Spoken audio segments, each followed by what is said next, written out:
Wala ang Philippine Offshore Gaming Operators o ang POGO sa Pilipinas dahil sa kaliwat ka ng mga kontrobersiya.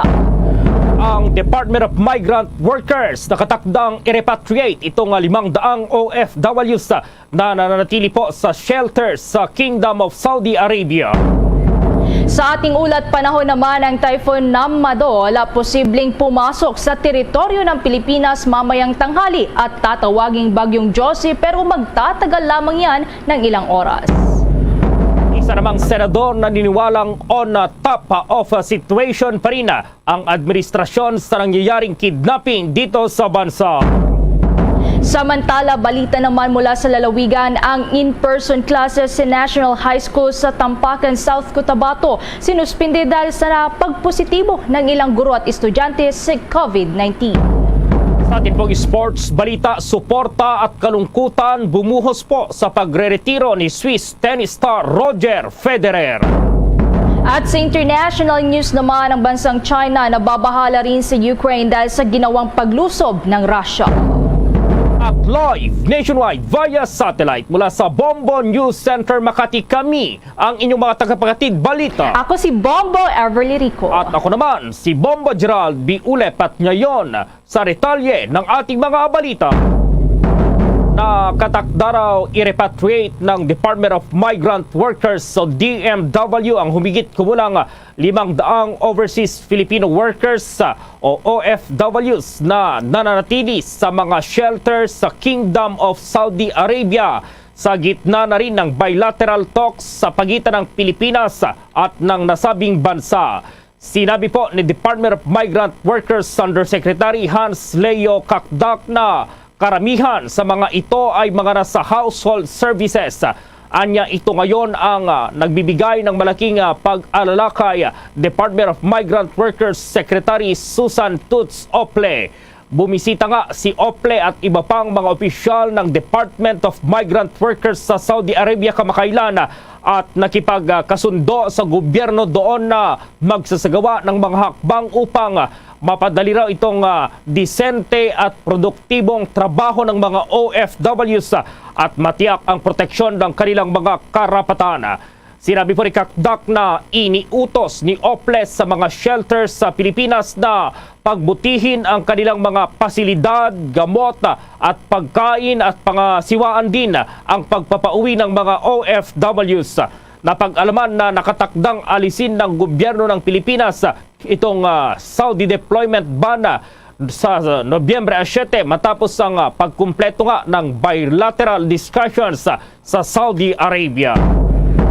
Hindi naman inaalis ng mga Truckers Association dito sa bansa ang posibilidad na pagsipa pa ng presyo ng mga produkto dahil sa nararanasan na rin port congestion dito sa bansa, kasabay na rin ng pagsapit ng araw ng Pasko. Ayon sa Confederation of Truckers Association of the Philippines, sa ngayon ay bumabagal daw kasi ang pagdidiskarga ng mga containers mula yan sa mga barko at pagbiyahe ng mga kargamento dahil sa naranasang port congestion sa lungsod ng Maynila. Sinabi pa ni Confederation of Truckers Association of the Philippines President Mary Zapata, maaaring magresulta sa pagtaas ng presyo ng mga produkto ang dagdag gastos sa logistics, lalo na ngayong nalalapit na ang Pasko. Anya, halos ang presyo ng mga produktong dumarating sa mga consumer ay dumaraan pa sa clearance, documents at iba pang fees sa pagproseso ng mga kargamento. Idinagdag pa ni Zapata na sa katunayan, ang Pilipinas ang may pinakamataas na logistic cost sa Asia. Sa ilalim pa ng kasalukuyang sistema sa mga pantalan, magdidiskarga ang isang barko ng container vans upang iimbak ang mga karga nito at kukunin ang mga ito ng truckers upang ibiyahe patungo sa destinasyon. Samantala, napag-alaman naman na kailangan ding magbayad sa shipping line ng 1,000 piso na detention fee sa empty container vans kada araw yan, bukod pa sa 100,000 na ipinapataw ng shipping liners kumpara naman sa dating billing na 20,000 pesos hanggang 30,000 pesos. Samantala po, ibinunyag naman ng mga grupo ng mga negosyanteng Filipino-Chinese sa bansa na itong empleyado ng Philippine Offshore Gaming Operations o POGO na i-report ang mga kaso ng pagdukot dahil natatakot ang mga ito na mapadeport. Sa isinagawang pagdinig nga sa Senado ay nanindigan po si Philippine-Chinese Chamber of Commerce and Industry Incorporated Secretary General Beng Sumco sa impormasyong natanggap ng grupo hinggil pa rin sa 56 na insidente ng kidnapping na nangyari sa loob lamang ng 10 araw. Ipinaliwanag naman ng PNP Officer in Charge sa Police Lieutenant General Jose Chiquito Malayos sa komite na agad niyang kinausap ang Anti-Kidnapping Group o AKG kaugnay pa rin sa nasabing mga kaso ng pagdukot, subalit lumalabas na hindi niya malinaw kung kailan at saan nagyari ang naturang insidente, kaya't naninindigan ng pulisya sa kanilang statistics at hindi niya nangyari ang sinasabing 56 crime incidents. Ngunit saad naman ni Ko na batid naman anya na iligal ang operasyon ng Pogo sa China, kaya't sino man na anyang empleyado na nagtatrabaho po sa Pogo sakali man na dinukot ay hindi nila ito ipapaalam sa mga otoridad dahil ito ay agad na ma-report sa Chinese Embassy at agad silang mapapadeport pabalik po ng China at pagbabawalang makalabas ng kanilang bansa sa susunod na 5 taon. Kaugnay nito ay hinimok naman ni Senator Ronald Bato de la Rosa na tumatayong chairman ng komite ang PNP at Philippine-Chinese Chamber of Commerce and Industry na makipag-ugnayan sa isa't isa para mahanap ang sinasabing nawawalang mga individual. Bombo Weather Update. Itong Typhoon Nanmadol ay posibleng pumasok nga dito sa teritoryo ng Pilipinas mamayang tanghali. Tatawagin po yan na Bagyong Josie pero magtatagal lamang po ng ilang oras at wala ang aasahan daw na landfall. At may report si Bombo JC Galvez.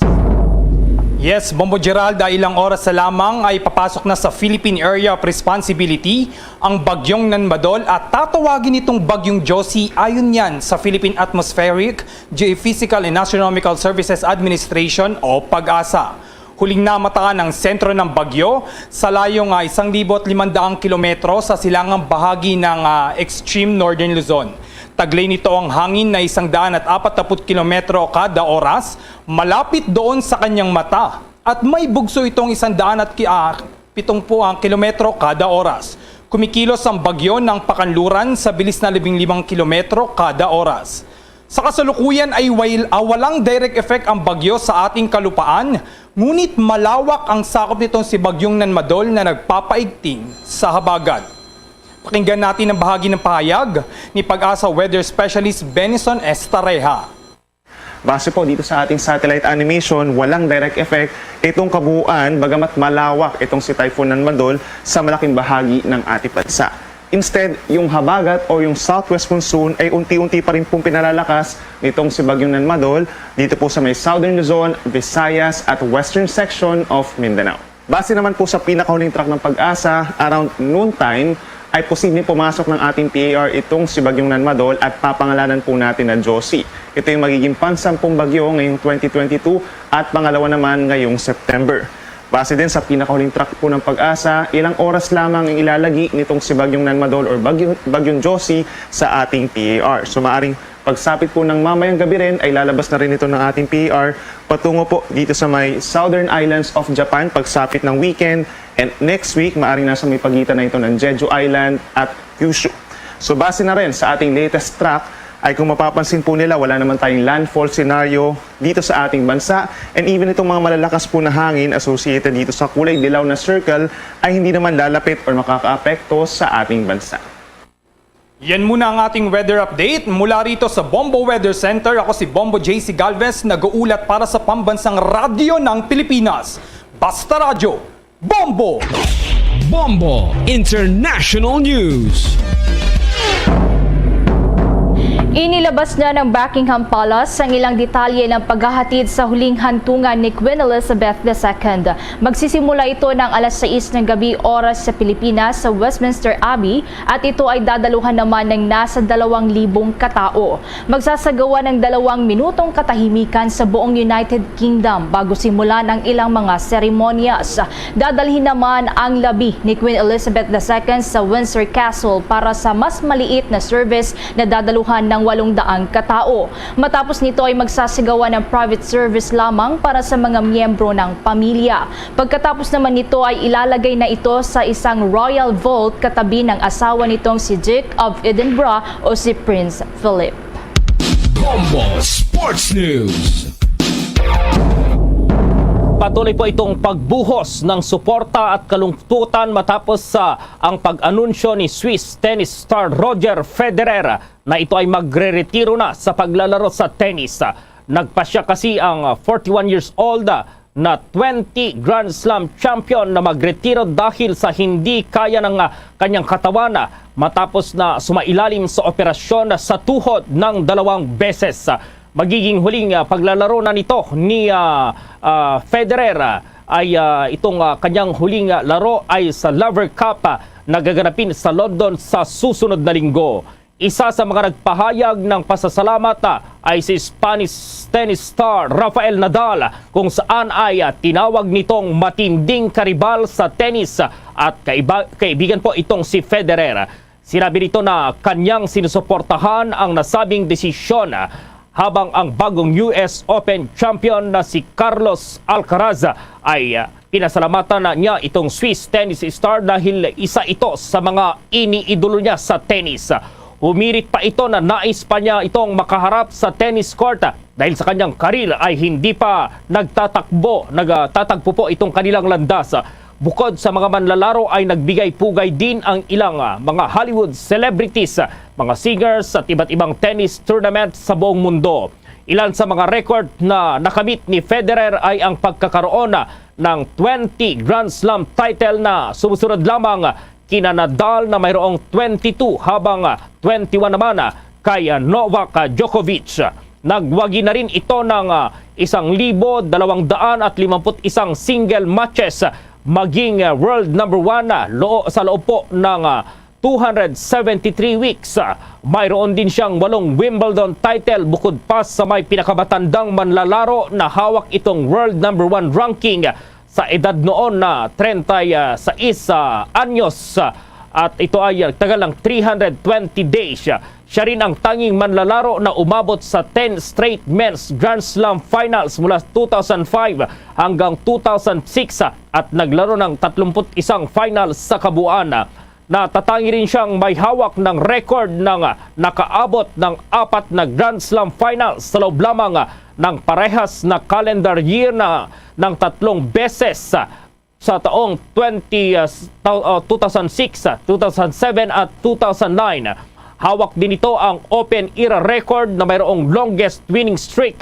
Itong grass na mayroong 65 at all-time record sa hard court na mayroong 56. Sa loob din ng 17 magkakasunod na taon ay nanatili siya bilang highest paid tennis player ng Forbes na inilabas noong buwan ng Agosto.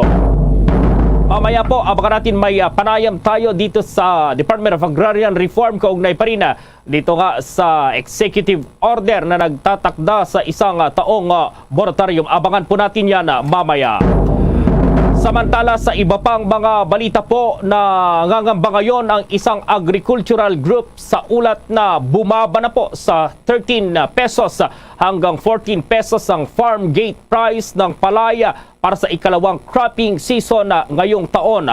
Ayon sa bagong maunlad na Pilipinas Agriculture Cooperative, lubhang malaki anila ang diferensya nito kaysa sa 15 pesos sa wet palay habang ang itong nasa 17 hanggang 19 pesos naman yung presyo ng mga tuyong palay. Sinabi po ni Gary De La Paz, itong tagapangulo ng grupo na posibleng magresulta ito sa pagtigil sa pagtatanim ng mga magsasaka na siyang magdudulot naman ng crisis sa pagkain. Kaya naman suportado nila ang naging hakbang ni Pangulong Ferdinand Romualdez Marcos Jr. na bilhin ng pamahalaan ang mga lokal na produksyon ng palay para ipamahagi naman sa mga kawani ng pamahalaan. Plano ngayon ng Department of Education na mabawasan na ang workload ng mga guro sa buong bansa. Ayon kay Department of Education spokesperson Attorney Michael Powa, ito ay sa pamamagitan na ng pagtanggal sa mga administrative tasks at mabigyan ng work balancing tool na magagamit nila. Sinabi pa ni Powa na layo ng naturang tool na ma-assess ang working hours ng mga guro. Target naman daw ng DepEd na ilunsad ang naturang tool ngayong school year bilang bahagi na rin ng kanilang aggressive move para mabawasan ang workload ng mga guro. Maliban pa sa target launch, sinabi din ni Powa na ipatutupad din ng DepEd Central Office ang reduction ng special assignments sa isasagawang events at ire-require ang mga gurong makibahagi rito maging ang mga municipal o provincial events na pangungunahan naman ng mga local government units. Determinado rin umano ang DepEd na mag-hire hindi lamang ng mga guro kundi pati ng mga non-teaching personnel na tutulong sa kasalukuyang workforce ng ahensya. Ito ay sa pamamagitan na rin ng budget allocation para sa hiring ng 10,000 na mga guro sa taong 2023. Samantala, itong grupo ng mga guro patuloy itong panawagan pa rin sa Department of Education na tugunan yung kanilang problema. At may report si Bombo Jovino Galang. Patuloy ang panawagan ng grupo ng Alliance of Concerned Teachers Philippines sa Department of Education na dapat tugunan ang kanilang mga pangangailangan. Sinabi ni ACT Chairman Vladimir Cuetua, ang dapat nagdagdagan ang mga kukunin na guro para mabawasan ang bilangan ng mga tinuturuan nilang estudyante at magkaroon lamang ng ratio ng 1:35 student kada teacher. Pero wala pa rin tayong nakikitang mga malinaw, mga tinatawag nating signifikanteng pagbabago sa kalagayan po ng guro, sa kalagayan po ng mga kakulangan sa mga paaralan. At hanggang sa kasalukuyan, ang matinding kakulangan sa mga paaralan at ang busabos na kalagayan ng mga guro at mga kawani sa edukasyon. Ayon sa ating datos, 147,000 po ang kinakailangan upang matugunan natin ang tinatawag nating kalidad at ligtas na pagbabalik paaralan. Pero sa 147,000 po nito, taon-taon lamang ang binibigay po ng gobyerno ay 10,000. Kaya hindi nakapagtataka, hanggang sa kasalukuyan ay meron tayong shifting. Hanggang sa kasalukuyan, ang mga guro ay nagtuturo po ng 8 oras. Hanggang ngayon nagtuturo ng 7 hanggang 9 na subject na ito. Hanggang ngayon, kulang ng classroom po ng 91,000.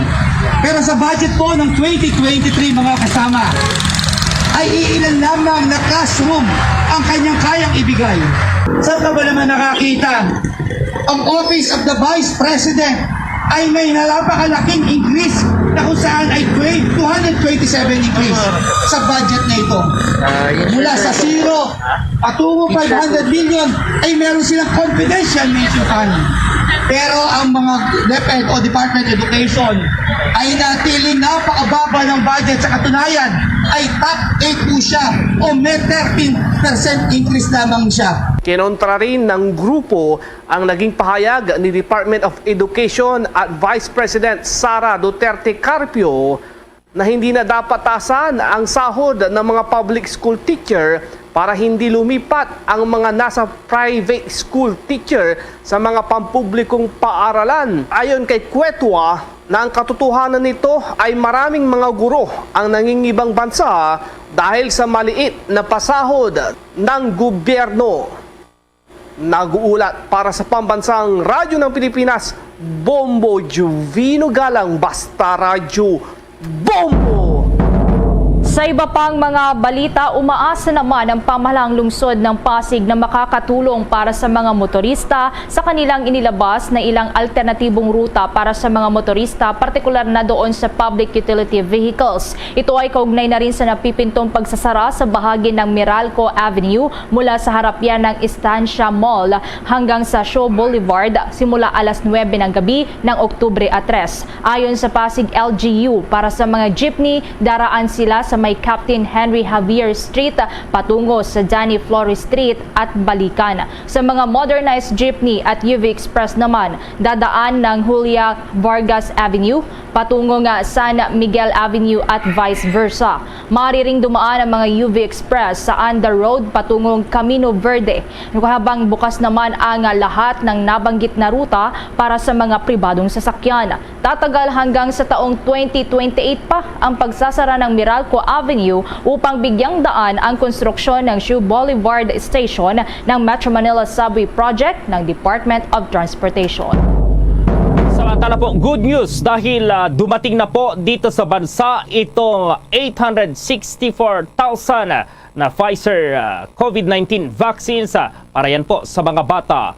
Ang nasabing bakuna ay pangalawa sa 3 batch ng donasyon ng gobyerno ng Australia. Lumapag itong Air Hong Kong flight sa Ninoy Aquino International Airport o NAIA pasado alas 9 kagabi.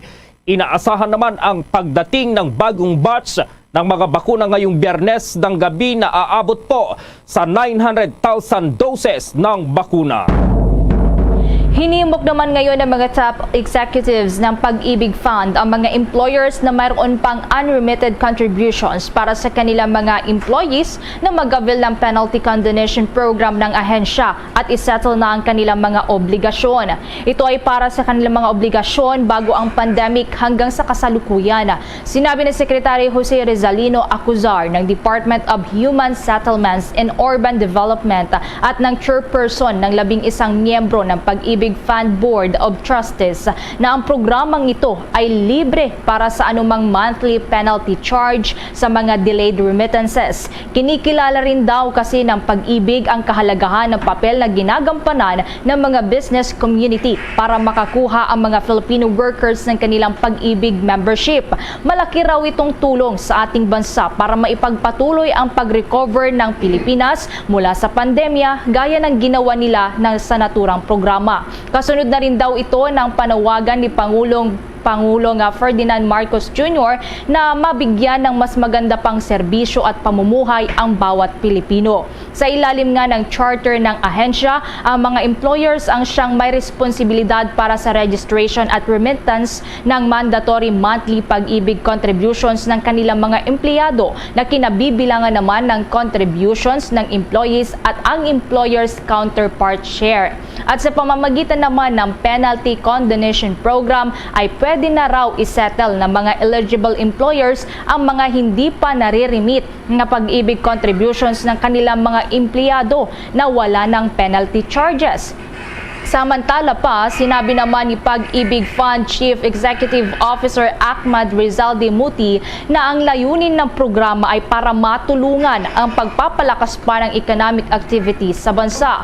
Saklaw din dito ng programang ito, hindi lamang ang unremitted Pag-ibig contributions ng mga employers noong pandemya, pero kasama na rin ang mga unremitted contributions kahit bago pa man magkaroon ng pandemya. Samantala, nais daw ngayon ng Bureau of Customs o BOC na pag-aralan itong pagiging automated na ng monitoring ng paggalaw ng mga containers, partikular itong pagbabalik sa mga concerned shipping lines. Ayon po sa Bureau of Customs, ito ay para maiwasan ang pagsisikip sa mga imbakan nito. Kinumpirma rin ng BOC na ang electronic tracking of container cargo, itong e-track, ay nanatiling operational para matiyak ang integridad ng paglilipat ng mga containers at maiwasan daw na maligaw ang mga ito. Kasabay nito, siniguro naman ng BOC sa publiko na ang kanilang ahensya ay nanatiling nakatutok sa kanilang mandato na pagandahin ang trade facilitation para makapagbigay ng magandang serbisyo sa mga stakeholders nito at taumbayan. Una rito, bumuo na ang Bureau of Customs ng task group na tututok sa pagbabalik ng mga empty containers sa mga terminal yards at sa mga designated empty container yard depots. Samantala, itong pulong daw ng Pangulo sa ibang mga lider ng bansa, wala pang final schedule pagkatapos itong United Nations General Assembly at ang Malacanang dumistansya sa issue ng papalitan daw si Executive Secretary Rodriguez. At ma-report si Bombo Dennis Hamito. Tumanggi muna ang Palasyo Malacanang na magsalita hinggil sa mga lumalabas na issue na papalitan si Executive Secretary Victor Rodriguez. Kasunod nga ito ng mga lumabas na impormasyon hinggil sa naturang posibilidad at papalitan ng retiradong mahistrado ng kataas-taasang hukuman. Bagamat dati nang may mga lumalabas na issue laban kay Rodriguez, ayon sa Malacanang nananatili ang tiwala ng Pangulong Ferdinand Bongbong Marcos Jr. kay Rodriguez para magampanan nito ang kanyang trabaho. Doon sa lumalabas na impormasyon, sinasabi na pagkatapos ng lakad ng Pangulo, posible raw mangyari ang pagpapalit ng kalihim dito sa Executive Secretary post. Ngunit para sa panig ng Office of the Press Secretary ay walang anumang kumpirmasyon o pahayag dito ang Pangulong Ferdinand Bongbong Marcos Jr. Nakatuon umano ang atensyon ng Pangulo sa nalalapit nitong biyahe patungo sa Estados Unidos. At kaugnay nga nito, ay patuloy na inaayos ng pamahalaan o ng Malacanang at ng Department of Foreign Affairs ang magiging pulong ng Pangulo sa iba pang mga leader ng ibang mga bansa na dadalo din sa UN, United Nations General Assembly. Layunin umano ng hindi pagsasapubliko ng mga detalye at mga development ay upang maisaayos muna, maisapinal muna ang mga nakatakdang pulong at huwag itong ma-preempt o kaya naman ay pangunahan sapagkat may mga development umano na hindi agad-agad masasabi sa ngayon. Lalo't ang ilang leader ng mga bansa ay tutungo doon sa United Kingdom para makiisa at makidalamhati sa pagpanaw ni Queen Elizabeth II at makidalo na rin o dumalo na rin doon sa paghahatid sa kanyang huling hantungan. Kaya naman ang ilan ay hahabol na lamang sa UN General Assembly. Nakaschedule naman ang Pangulong Bongbong Marcos na magsasalita sa 20 ng Setyembre at yan ay inaasahan na magiging second speaker siya sa afternoon session ng nasabing aktibidad. At kaugnay pa rin nito, may mga paghahanda na sa ngayon pa lamang ang Pangulong Bongbong Marcos. At narito naman ang pagbabahagi ni Press Secretary Trixie Cruz Angeles. Well, in general, we don't announce the details of a speech until actually it's been made. No? But in this case, the president's primary objective, and in fact his main policy in his governance, in this administration, is economic recovery. And so all activities, particularly even those that are related, all presidential activities are related to this particular vision. So we're going to expect that his speech will be relating to how the Philippines will be recovering from this pandemic and where he intends to take this and how he will do so in cooperation with other states. Bahagi yan ng pahayag ni Press Secretary Trixie Cruz Angeles. So tuloy-tuloy pa rin, Bombo Gerald, Bombo Ever, yung paghahanda ng pamahalaan dito sa mga aktibidad ng Pangulo doon sa Estados Unidos. Lalo't napaka-importante nito. Ito yung pinakamalaking venue, pinakamalaking event na dadaluhan ng Pangulo mula nang siya ay maupo bilang presidente. Kasi ito, ang audience dito ay international community. Unlike nung state visit sa Indonesia at ganoon din sa Singapore, ay nagkaroon ng pulong pero yung leader lang mismo nung bansa na kanyang tinungo. Pero ito ay iba't ibang leader ang makakadaw pampalad ng Pangulong Bongbong Marcos. Yun nga lang, hanggang sa kasalukuyan, wala pang pinal ukol doon sa bilateral meetings na inaayos. Yung kasing kay US President Joe Biden ay may mga konsiderasyon na tinitingnan pa rito hanggang sa mga oras na ito, Bombo Gerald. Bombo Dennis, itong lumutang nung mga nakaraang araw na pagdalo ng Pangulong Marcos dito sa libing ng Queen ng United Kingdom itong si Queen Elizabeth II. Ano yung update dito? Hindi na talaga siya matutuloy dyan, Bombo Dennis? Kahapon may pahayag ang Department of Foreign Affairs na isa sa pangunahing kinukonsidera yung pagpapadala ng kinatawan. Isang individual nakakatawan sa Pangulo para magpaabot pa rin ng pakikiramay dito sa royal family, Bombo Gerald. Pero as to pupunta mismo si Pangulong Bongbong Marcos, medyo gahol sa panahon sapagkat yung kanyang speech sa UN General Assembly ay pitsa 20. Yung living ay pitsa 19. So medyo malaking kailangan mo ng mabilis na galaw dyan, Bombo Gerald, kung sakasakali man. Pero yun nga, ang kinukonsider ay pagpapadala ng ibang tao na kakatawan mismo sa presidente para kahit papaano hindi naman nagkukumahog sapagkat importante ding aktibidad yung UN General Assembly at kinakailangan niyang makapaglahad ng ulat ukol naman dito sa kinakaharap natin na sitwasyon sa Pilipinas at yung pagtugon sa COVID-19 pandemic sapagkat hindi lang yung tungkol sa ibabahagi ng ibang mga bansang importante. May mga nakasubaybay din daw na mga bansa sa Pilipinas kung paano tumutugon dito sa COVID-19 sapagkat halos pareho ng sitwasyon sa kanila. So maaaring mapakinabangan din nila yung mga measures, yung mga development na ginagawa natin katulad ng unti-unting pagluluwag na ng paggamit ng face mask batay doon sa mga latest na directives, Bombo Gerald. At panghuli na lang, may panibago bang update kaugnay pa rin dito sa lumutang din na pagpapalit daw kay Executive Secretary Atty. Vic Rodriguez dito sa dating punong maestrado ito ng Supreme Court, si dating Chief Justice Lucas Bersamin, Bombo Dennis? Bagamat sabi nga niyan, maraming posibleng mangyari dahil syempre dyan naman sa gobyerno ay papalit-palit din ang mga nakatalagang opisyal. Pero as of now, sabi ni Secretary Trixie Angeles, hindi sa kanila nanggaling yung impormasyon na lumitaw sa kung saan-saan sapagkat iba't ibang platform itong sinasabing pinanggalingan nito. At ang pahayag ni Secretary Angeles sa Malacanang Press Corps ay there is no confirmation to that.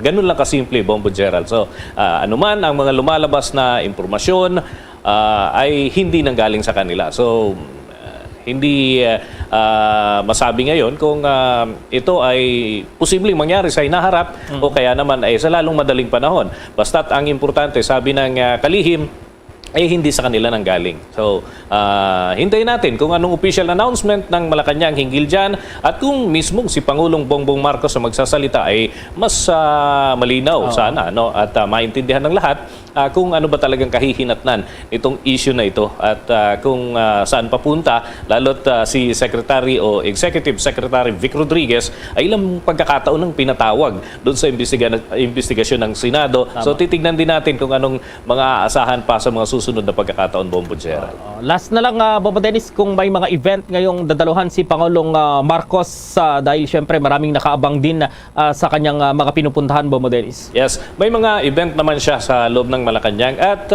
focus na ang atensyon ng Pangulo doon sa paghahanda para dito sa kanyang nalalapit na biyahe. So, yung more on indoor activities, Bombo Gerald, mga close-in ang kanyang events at inaasahan na pupulungin niya yung mga matitirang opisyal dito sa ating bansa habang siya naman ay nandun sa Estados Unidos pagsapit ng simula linggo hanggang kalagitnaan ng susunod na week ay nandun pa rin siya. So yan ay medyo mahaba-haba din yung kanyang pananatili sa naturang lugar dahil maliban sa UN General Assembly ay may iba pang mga aktibidad o pulong na kailangang harapin ang Pangulong Bongbong Marcos. Okay, Bombo Dennis.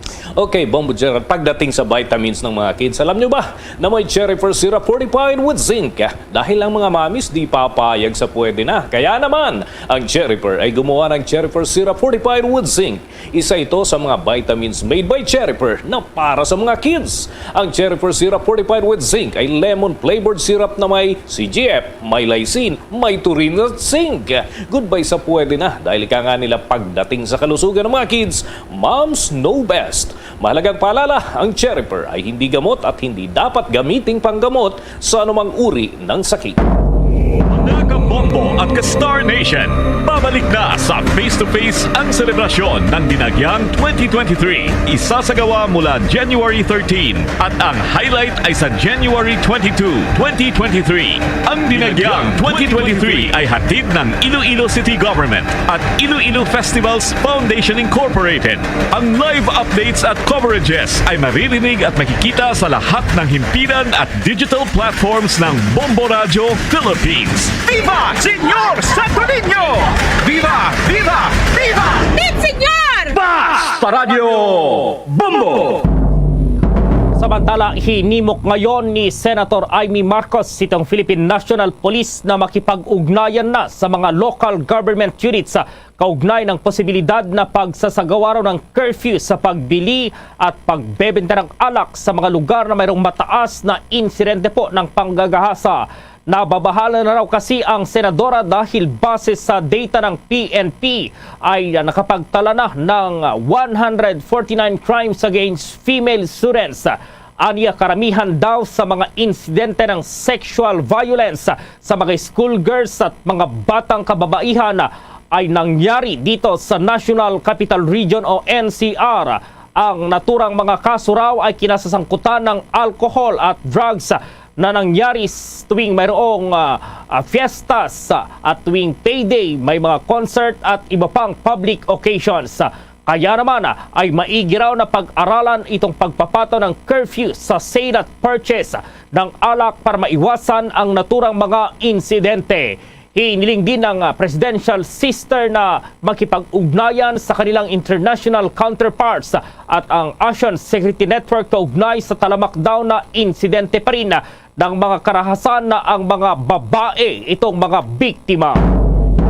Sa iba pang mga balita, dahil na rin umano sa kaliwat ka ng mga issue, nais ngayon ng Finance Secretary Benjamin Diokno na mawala na sa Pilipinas ang Philippine Offshore Gaming Operations o ang POGO. Inilarawan pa ng Finance Secretary ang POGO na may social at reputational risk.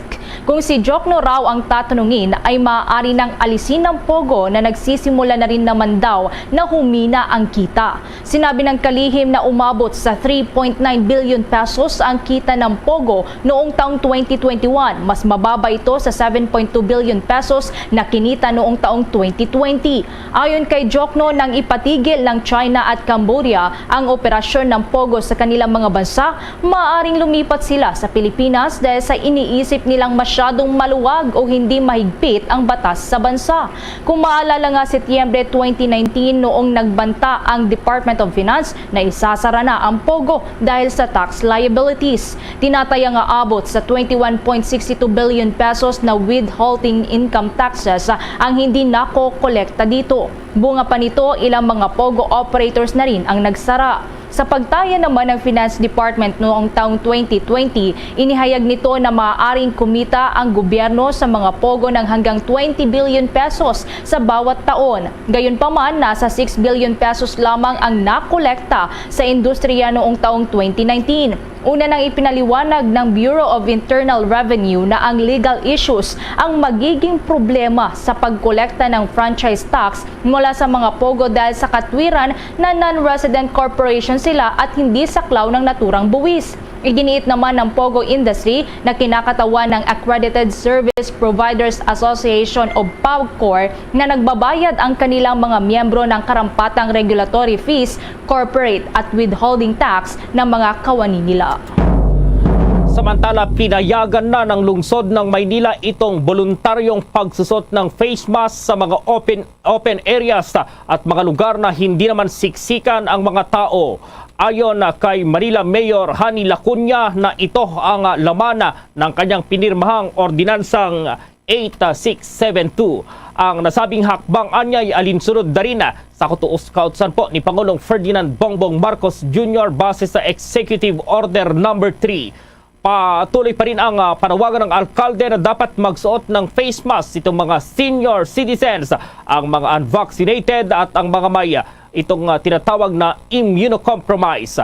Nararapat din na anyang ipatupad ang physical distancing.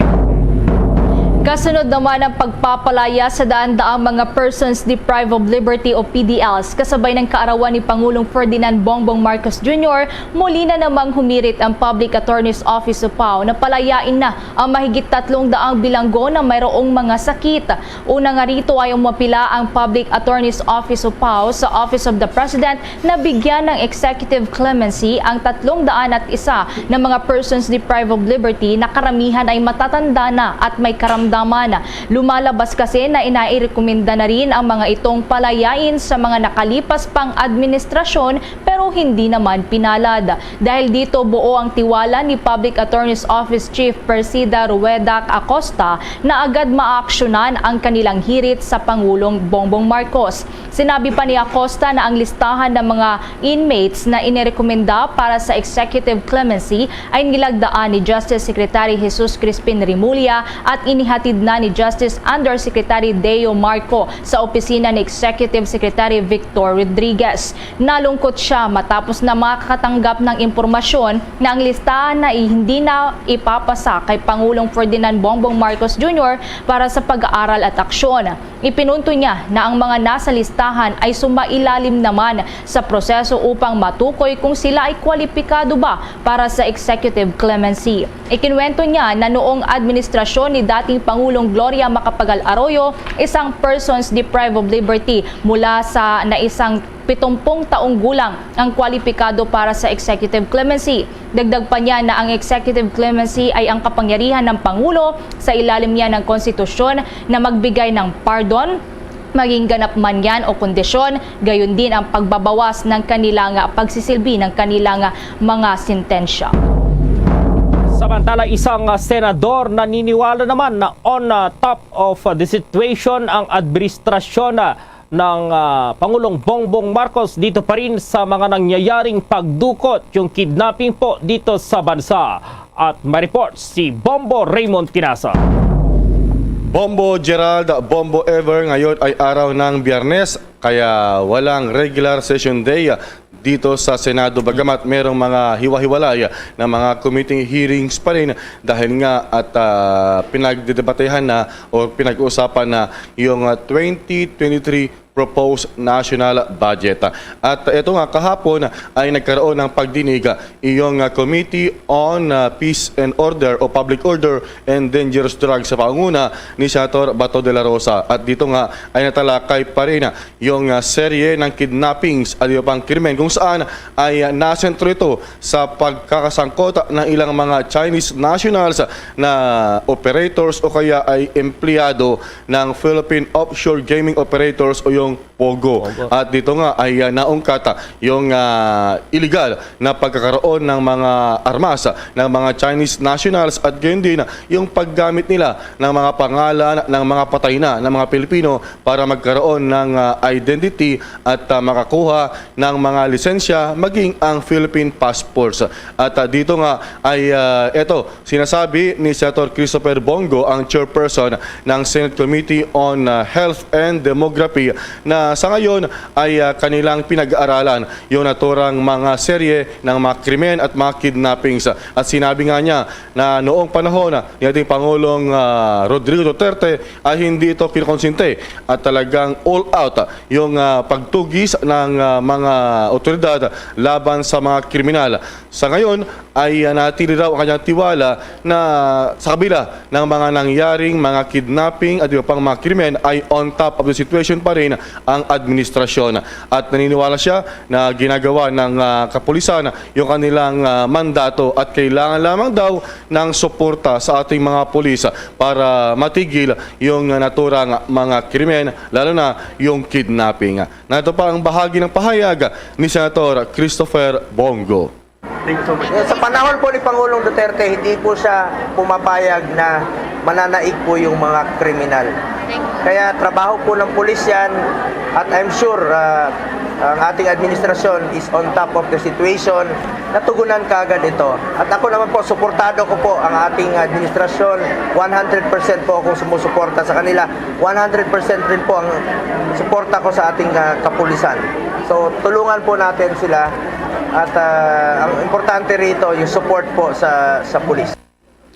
Yan yung bahagi na pahayag ni Senator Bongo. Ngayon ay lumalakas yung mga panawagan dito sa Senado na tuluyan na ipasara yung mga POGO, yung Philippine Offshore Gaming Operators at lalo na yung mga sangkot na doon sa naturang kidnapping at kinakalampag nila ang PAGCOR para kanilang reviewin yung mga merong lisensya sa naturang gaming operations. Para sa Bombo Network News, Bombo Raymond Tinaso nag-uulat para sa pambansang radyo ng Pilipinas, Basta Radyo, Bombo! Sa mga sandaling ito, makakasama po natin si Department of Agrarian Reform Secretary Conrado Estrella III. Magandang umaga na Bagagsapa. Secretary, live na po tayo dito sa Bombo Radio Philippines, nationwide, worldwide. Magandang umaga po sa inyo. Naimbag na bigat ka na tayo amin. Bombo Gerald at saka Bombo Ever. Marami itong pumuri kay President Marcos Jr. sa pagpirma niya dito pa rin sa executive order na nagtatakda ng 1 taon na moratorium sa pagbabayad ng amortization at interest sa pagkakautang ng agrarian reform beneficiaries. Pero bakit kailangan pa raw ng isang batas na dapat ipasa ng Kongreso, Secretary? Yes, kasi pagdating sa moratorium, pwede na yung executive order. Pero ayon sa ating batas, pag magkakaroon tayo ng condonation ng mga utang, kailangan ito ay tumaan sa Kongreso. Kailangan ang Kongreso ay magpasa ng isang batas na tungkol sa condonation ng mga utang. Yan ang sinusunod lang natin ang batas. At yung ginawa ng ating Pangulo, yung paglagda ng executive order na tumatawag ng moratorium ng pagbayad ng mga agrarian reform beneficiaries sa amortization fees and interest, ito ay prelude na doon sa tinatawag na condonation ng mga land amortization fees and interest to be paid by agrarian reform beneficiaries.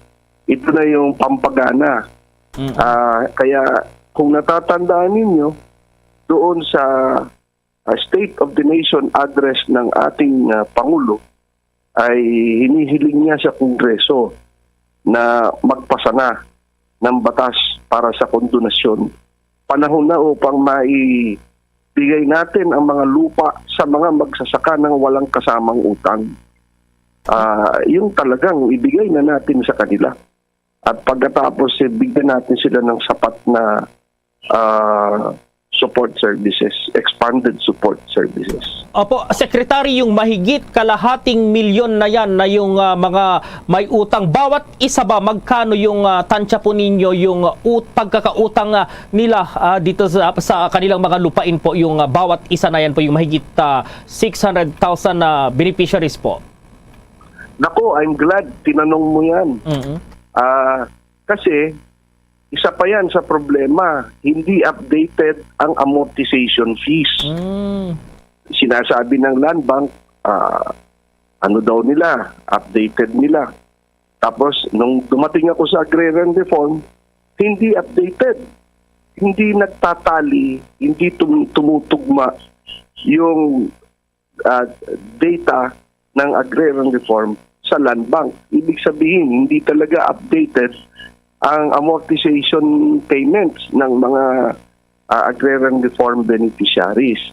Paano? Nagkaroon na ng maraming problema yan. Isa pa yung nagkaroon ng collective CLOA, yung issuance ng collective certificate of land ownership awards nang wala naman parcelization. Ang ibig sabihin ng parcelization, yung marami silang nakapangalan dun sa Certificate of Land Ownership Award.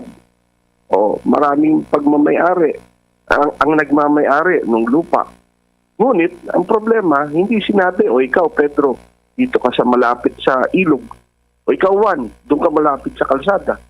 Ay, hindi nagkaroon ng parcelization. So, hindi nila alam kung saan sila magsasaka, banda doon sa lupang yun. Tapos nagtuturoan na sa bayad. O nagkaroon pa ng pandemya.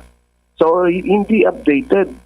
Ngayon, kung i-update natin yan, baka mas malaki pa yung gagastusin natin. So, mas mabuti pa, i-condone na lang natin. Total, this will clean the books. Eka nga pagkatapos, pag binigay na natin sa magsasakayan, they will be free from a primary mortgage and it will be their personal asset already. At pagkatapos pag personal asset na nila yan, magiging negotiable instrument na yan. Kaya kahit na maliliit pang putol ng lupa, kung sila ay magsasama-sama at bubuo ng isang kooperatiba o di kaya korporasyon, makakaano na sila. Pwede silang gawin nilang collateral ang kanilang mga lupa upang umutang sa bangko at mapaigi nila ang kanilang pagsasaka o anuman agricultural venture, di ba? Opo. Maraming ganyan. Kahapon lang, kausap ko yung dalawang kooperatiba na talagang success sila dahil nagsama-sama sila. Buklod-buklod sila. Very successful sila. Opo, si Bombo Everly, itong aking partner po, Secretary, may katanungan din. Bombo Everly, go ahead. Yes, Sige, go ahead. Yes po. Secretary, bakit po isang taon lamang po yung exemption o moratorium na iginawad sa mga magsasaka sa pagbabayad po ng kanilang mga amortization at interest? Pero pagkatapos po naman na itong isang taon, di po ba nandyan pa rin naman po yung obligasyon ng mga agrarian reform beneficiaries, Secretary? Napakagandang tanong yan, Bombo Ever, no? Kasi kaya ginawang isang taon lang, sapat na panahon na yon para sa Kongreso makapagpasa na sila ng batas for condonation na. Moratorium yan hindi ba? Isang taon o maghihintay. Siguro hindi pa abutin ng isang taon may papasa na ng Kongreso ang isang batas na magbibigay ng kondonasyon sa mga utang ng mga magsasaka. Ganun yan. It was just to help the farmers sa isang taon, imbis na magbabayad sila ng mga utang, idadagdag nilang kapital sa lupa nila. Ganun, sa pagsasaka nila. Pagkatapos, yung isang taon na yun, lalo na ang gagaling ng mga nag-sponsor nung condonation bill, yung new tinatawag na New Emancipation Act. Sa Kongreso at sa Senado, puro magagaling. Katulad nila Congressman El Rey Villapuerte at si Congressman Joey Salceda, si Congressman Angelo Barba. Magagaling na congressman. Marami pa ang nag-co-author At ganoon din sa Senado, magagaling din. Si Senator Amy, si Senator Chis Escudero, at pati sila Senator Villar. Magagaling ang mga sponsor. Kaya yung hindi na kailangan ng mas matagal pa sa isang taon dahil maipapasa kagad yung condonation. Hindi ba? Ngayon, kung condone na, bakit pa natin kailangan ng moratorium? Hindi na, hindi ba? Okay, with that, siguro Secretary, mensahe nyo po, lalong-lalo na dito sa mga beneficiaries, mahigit 600,000 po yan yung malilibre ngayon dito sa kanilang pagkakautang po. Sa atin mga agrarian reform beneficiaries, sa atin mga magsasaka, kumapit lang kayo. Huwag kayong bibitaw dahil babangon tayong muli. Huwag kayong magbebenta ng lupa dahil susuportahan namin kayo upang umunlad ang ating mga magsasaka. Mabuhay kayo lahat. Yan po si Department of Agrarian Reform Secretary Conrado Estrella III. Abangan po mamaya yung in-person classes doon sa isang eskwelahan sa South Cotabato. Sinuspindi dahil pa rin mayroon daw mga guro, mga estudyante yung nagpositibo pa rin sa COVID-19. Ang detalye ng mga balitang yan, abangan. DD SB, give the SB combo quiz a try. Large coffee and classic donut. 99. Still premium donut and large coffee. Hot or right? Large coffee and bun with 140. Dunkin' yan, how to write choco. 120. Chokin. Premium and classic munchkin for 120. The SB Combo Crazy Try. See posters and print ads for details. Promo runs from August 19, 2022 to December 31, 2022. The DTI Fair Trade Permit number FTEB 147309 series of 2022. At ngayon, sa pagpapatuloy ng iba pang pangunahing mga balita.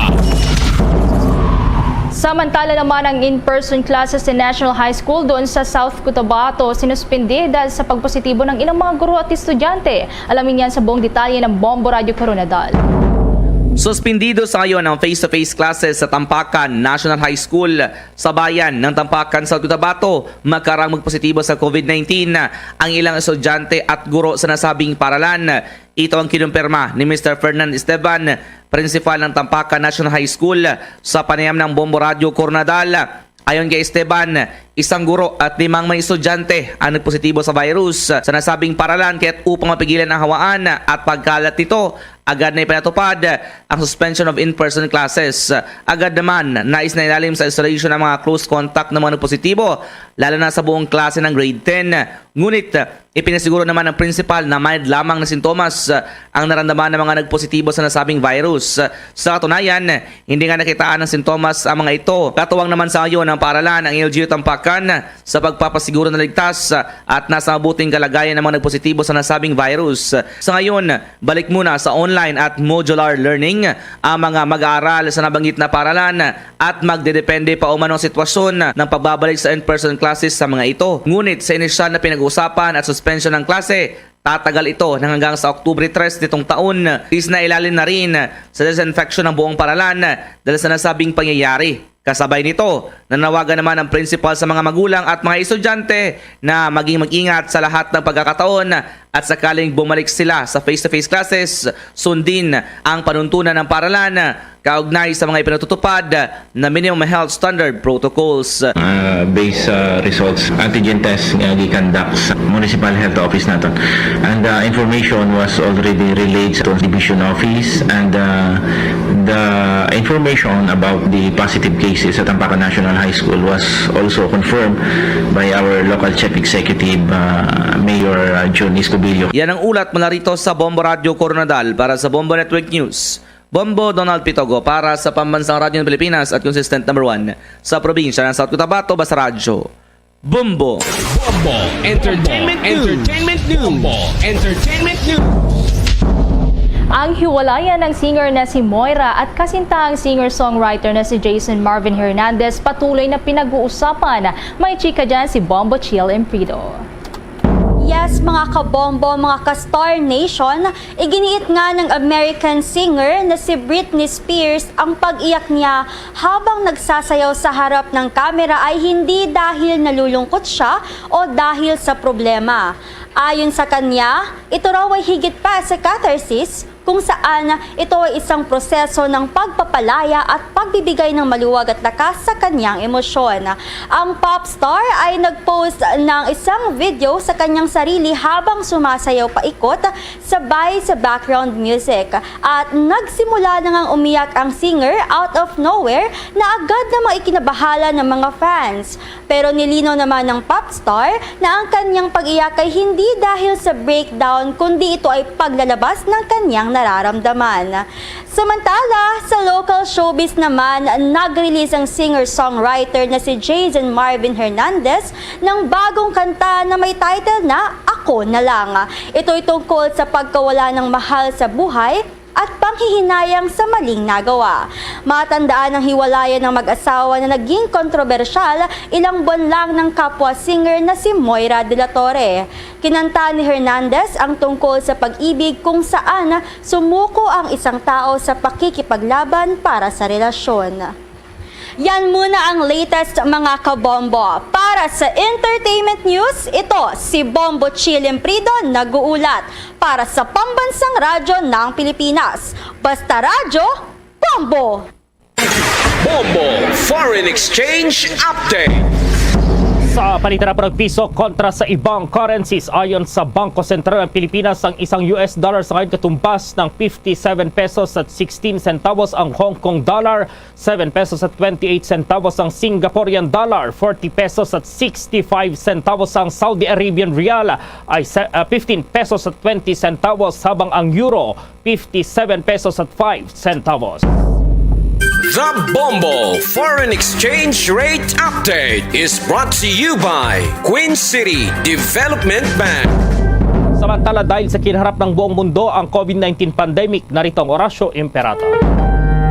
Merciful and compassionate Father, we confess our sins and we humbly come to you to find forgiveness and life. We come to you in our need to seek your protection against the COVID-19 virus that has disturbed and claimed many lives. We ask you now to look upon us with love and by your healing hand, dispel the fear of sickness and death, restore our hope, and strengthen our faith. We pray that you guide the people tasked to find cures for this disease and to stem its transmission. Bless the efforts to use the medicines developed to end the pandemic in our country. We pray for our health workers that they may minister to the sick with competence and compassion. Grant them health in mind and body, strength in their commitment, protection from the disease. We pray for those afflicted. May they be restored to health. Protect those who care for them. Grant eternal rest to those who have died. Give us the grace in these trying times to work for the good of all and to help those in need.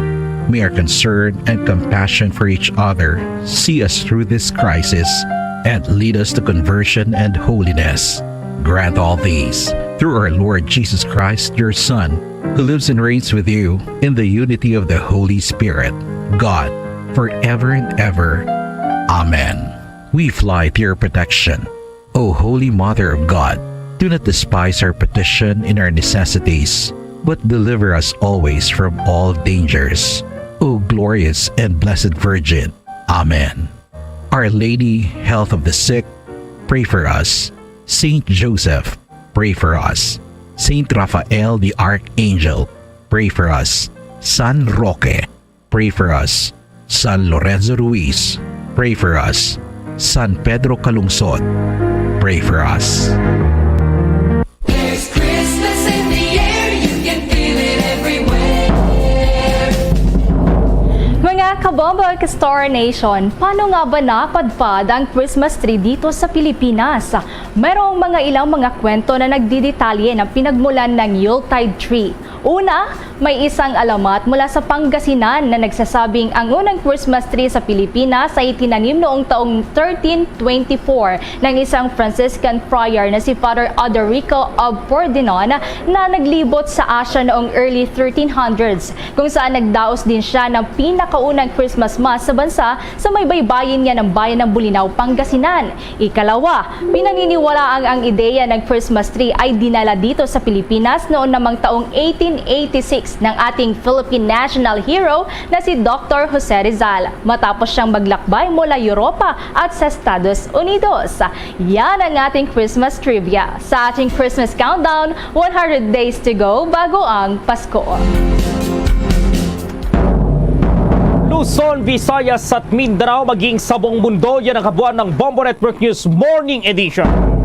At live nationwide via satellite mula sa Bombo News Center Makati, kami ang inyong marakasamang naghatid ng mga balita. Ako si Bombo Everly Rico. At ako naman si Bombo Gerald B. Ulet para sa Pambansang Radyo ng Pilipinas, Basta Radio Bombo!